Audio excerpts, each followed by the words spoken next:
اور لیکن میرا سوال یہ ہے کہ یہ جو سارے صرف پریس کانفرنسیں کر رہے ہیں، ان سے آپ سب بھی جاتے ہیں، ان سے کبھی پوچھئے گا آپ نے سیلاب متاثرین کے لیے ابھی تک کیا کیا ہے؟ کبھی ان سے پوچھیں ایک دھیلے کی کوئی امدادی کارروائی کو کسی کے ساتھ کھڑا ہونا ہو، وہ آپ کو کہیں نظر نہیں آئے گا. اب یہ میں ذرا کچھ آپ کو، ندیم افضل چند صاحب نے 5 پریس کانفرنسیں کی ہیں اور ان پریس کانفرنس کے اندر صرف جو ہے وہ لغو قسم کے الزامات اور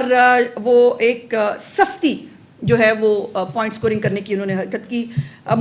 ان کی انتشار پر مبنی بہت ساری ٹویٹس ہیں. چودھری منظور صاحب کی 4 پریس کانفرنسیں ہیں، شرجیل میمل کی 3 ہیں، مرتضیٰ وہاب کی 2 ہیں، بلاول بھٹو صاحب کی 1 پریس کانفرنس تھی، قاہرہ صاحب کی 1 پریس کانفرنس، آصفہ بھٹو کا 1 بیان 3 ٹویٹس، بختاور بھٹو کی 2 ٹویٹس، پلوشہ خان کی 1 پریس کانفرنس، روبینہ خالد کی 2، قاسم گیلانی کی 3، درجنوں ٹویٹس، شادیہ مری کے بھی 3 بیانات، شہری رحمان 2، نوید قمر کے 2 بیانات، 2 پارلیمنٹ سے واک آؤٹ، حسن مرتضیٰ صاحب وہ پتہ نہیں اپنے حلقے میں کسی کو درجن بھر پریس کانفرنس سے، ناز بلوچ کا 1 بیان، نزار کھوڑو، چانڈیو، دھامرا صاحب 1 بیان، سعید غنی صاحب کی 1 ٹاک